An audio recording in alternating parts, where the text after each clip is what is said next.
You've come a long way, baby, to get where you got to today. You've got your own strains of weed now, baby. You've come a long, long way. I want to talk about drugs because I've known a lot of those. I'm enjoying some right now. But I think we need to change the way that kids are educated. They need to be told the truth, all the ugly truth about why the war on drugs has gone on for so long. Let me backtrack to when I was but a wee lad of, say, about 13, and my two favorite comedians. I still remember the record albums that I had of their. Theirs was George Carlin, Class Clown, like that, and Cheech and Chong. Boy, Big Bamboo, Los Cochinos. God, what was the first one? I can't remember. But I had so many of them. I loved, even before I got high. I didn't even get high till I was like, was it 19? 18 or 19, I think. And I loved just the comedy. So I knew all about it. I had just never done it. And in high school, nobody even ever offered it to me. I'm not saying I wouldn't have accepted if someone had offered it to me in high school. It's just that's not the people that I ran with. Nobody even drank alcohol, really. We were really straight A students and theater and speech squad, that kind of thing. But fast forward to like 18, 19, I was with my fraternity brothers in Acacia, and it was a Valentine's Day party. We were with a sorority. I forget what their letters were. They had a pool in the backyard. Somebody's house. And this girl came up to me and the bro I was talking with and said, "Hey, you guys want to, get high?" And I was like, "Well, okay, sure. I'm open to new experiences. Here I am at UCLA. Let's do this." We went around to the back of the garage, and there was another girl, and then the girl who had brought the grass, and she brought out a joint. I'm sure I probably coughed like a complete amateur, but that was fun. That was fun. That was one of the first times, if not the first time, that I ever got high. And I think if we're going to legalize marijuana, we do need to be smart about it. I don't think it should be legal for high school kids, just like it's not legal for them to drink. Um, I think that restriction should still apply. I would say, 21 was good for me. Do you hear that? Shadow's out there. She wants company. I hope she finds it. That would be nice for her to have a boyfriend. I mean, she's fixed, so she's not going to give us any kittens. But I want her to live her best life. Anyway, back to drugs. Um, all through high school, I bought all the propaganda that, weed is bad, it will rot your brain, this is your brain on drugs, it will kill your mind, you'll go crazy. And the most I even ever really did in high school was I got really shit-faced drunk at about 16. That was my first drunk, and got sick, and it was awful. They had to drive me home. I never wanted to drink again. I didn't even really drink for years after that, and then just socially. Um, it was in my early 20s that I started to read the works of John Lilly, like Center of the Cyclone, Timothy Leary, Ram Dass. I started to get into the East, the Upanishads, the Bhagavad Gita, some sutras. I mean, that's a whole video in itself, is my path to the East. But it is connected to drugs because it was all about expanding the mind and exploring the consciousness. And Ram Dass compared taking drugs, taking LSD, to mountain climbing. If you climb the mountain without drugs, you learn the territory. If you just take the helicopter to the top, you're missing out on all that territory. You're missing out on everything you would have learned on the way. So drugs, LSD especially, can show you what is possible, but then you have to go back and do the work yourself so that you can get to the same place without it. And that is possible, especially if you are working through Zen meditation. In fact, Zen meditation and psychedelic drugs go hand in hand, like silver and gold at Christmas. Psychedelics. The first I tried was LSD with my friend Randy Abrams, the Jewish nerd kid friend from high school. So as soon as he graduated, like apparently went bad and started selling pot out of his house and got busted for it and shit. But we were at his house, his apartment, and he said he had some, and so we tried it. And I remember the towel rack melting in the bathroom, and I was like, okay, so that is the hallucination part. And I was trying to pee at the time, and it was just coming on, and I felt like it was 800 feet down from the tip of me to the toilet bowl. It was like slow motion. So I finished with that. After about an hour, I finished peeing, came back in, and he wanted to play The Wall, which I'd never heard before, but he was really enthusiastic about it. And I love The Wall now, but I was like, I'm not sure this is what I want to listen to in this space. I would like to listen to Dance of the Sugar Plum Fairies. And I did. Either he or I had the Tchaikovsky, and we played that, and he actually kind of got into it. I felt like, I had introduced him into something new as well, which was nice. We had gone around the corner to get chicken because I was hungry, and by the time I got back, we had come on, and I opened this box, and there was these parts of a dead animal in the box. I was like, oh my God. And just the thought of eating that was just atrocious. I couldn't even conceive. I just threw it away. What a waste. I think I started taking shrooms when I started doing fair, like my early 20s. If I was to recommend any way to begin exploring psychedelic drugs, I would say go with shrooms first.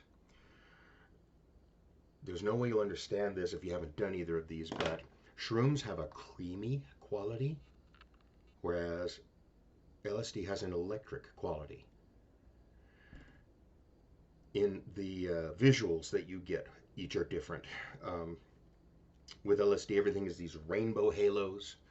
With, for me anyway, with the mushrooms, I was seeing Celtic weave patterns everywhere. And the one time that I took, was not ayahuasca, peyote. I threw up on cue, and then the only thing that happened was when I closed my eyes, I did see visuals, and it was all Aztec, all like Aztec hieroglyphs. And the only other thing was that my hearing, something affected my hearing so that everything I heard sounded really low. You would hear your friends talking and everything, even the TV, the stereo, the songs, everything was at a very low register. So that was the only weirdness. Then we discovered ecstasy. Holy shit. And we were so lucky because we were getting this really clean, pure stuff from Amsterdam. We had a really good connection, and nowadays I wouldn't trust any of it. You never know what's going to end up with trank dope in it, with fentanyl, with oxy. You don't know what people are going to cut it with. So, but if you could find pure MDMA like we had, it came in either a powder or a pill, and if it came in the pill, you had to capsulate it, and it was such a tiny, tiny amount that even a little bit will get you high as hell. It is the aphrodisiac that everyone has been looking for. If you're not dancing, you're fucking. And I recommend dance first, then fuck, and maybe go back and dance a little more, fuck a little more, drink lots of water. We didn't drink. We tried deliberately to stay away from alcohol because we didn't want to dull the effect of the ecstasy. But we did allow ourselves to like, I would split a bottle of Asti Spumante with my girlfriend, and those were the days. Oh boy, those were the days. I always wanted to do ayahuasca because of what I've heard about it. It sounds very interesting. I never got to try DMT, and there are new things now that I still have not explored, especially psychopharmaceuticals from all over the globe. I studied a lot of Terence McKenna's work on mushrooms, but nowadays, I'll tell you, the one drug, if I could go back in time and undo and just not try that drug, it would be crystal meth, which I did for about 6 weeks in my early 20s at the Renaissance Pleasure Fair. A female friend gave me some in this little bullet shaped plastic thing. You twisted it this way to get the stuff that was stored in the bottom, then you twisted it back and go like that and just inhale it like Coke. And I think I'd had Coke once before, but this was it was nice. I felt refreshed, full of energy. I think I went and performed after that and did my show. It was a good show. I didn't feel hungry at all. I didn't feel like, I was starving or anything. In fact, I didn't eat for a long time. So I ended up doing that and just getting it from friends, never even bought it. And I found out a lot of other people were also doing it. And I did that for about, 6 weeks. And at one point, I was behind Drench a Wench, behind the booth, in costume. And I don't remember why I was there, but Virginia turned me by the shoulders, physically turned me to face the mirror, and she said, "Look." And I had black eyeliner that was running. It looked like Tim Curry at the end of Rocky Horror Picture Show. And I just had this look on my face. There was just something about me. And I've seen pictures of me from that time when I was doing crystal meth. And I look at my face then and I could see that there was something wrong. That was not me. And I look at pictures now of people who have done crystal meth for God knows how long and the physical effect that it's had on them. There is a drug now, there's crocodile, and there's another one, I can't remember the name of it, that is so hugely toxic. People are having such necrosis of tissue that they're losing limbs, and they still can't stop. And now fentanyl. I have a cousin who is beautiful and has been in and out of rehab 4 times, at least for, I believe it was Oxy. And she started like everybody else. She had an injury. She needed pain relief. She started on that and was addicted like that. And she's still fighting it. So there's so many new challenges nowadays. I'm so glad that Biden is pardoning people who have had federal crimes related to marijuana possession. He's encouraging other governors to do the same thing. We have, I think, 19 states now where it's legal, including, God bless you, Colorado. And it's good to see the drug war changing, because marijuana should not be included in the same schedule as heroin and LSD. It's good to see that psychedelics, I'm seeing commercials for like veterans who are taking psychedelics to help them deal with PTSD. Now we just need to let everybody take psychedelics in order to deal with the trauma of their frickin' lives. It is shown to be hugely helpful in dealing with alcoholism and all kinds of other psychological troubles. But psychedelics are not for everyone.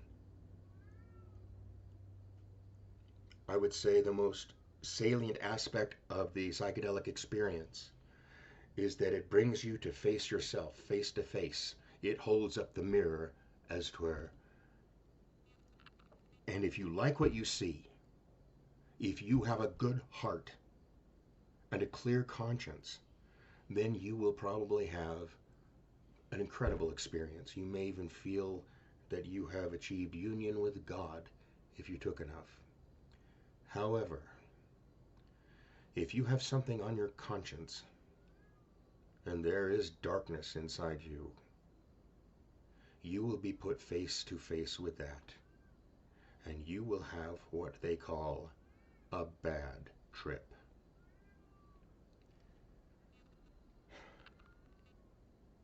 She's still out there. I can hear her. I hope she gets a boyfriend. Timmy doesn't seem to be interested in looking for a girlfriend. He's just happy being Timmy. Anyway, I think drug education needs to be brought into the light in schools so the kids know what they're doing. They know the risks so that they know that one fentanyl pill can frickin' kill you. And that, marijuana's not that bad and alcohol's not that bad. Just, it's not great for studying and trying to get to graduate from high school. There'd be plenty of time for getting completely shit-faced in college. And maybe even we should try and not encourage that. When I think of all the kids who've died from alcohol poisoning because there's this alcoholic culture that somehow is linked to the Greek society. Anyway, I guess that's about all I have to say right now.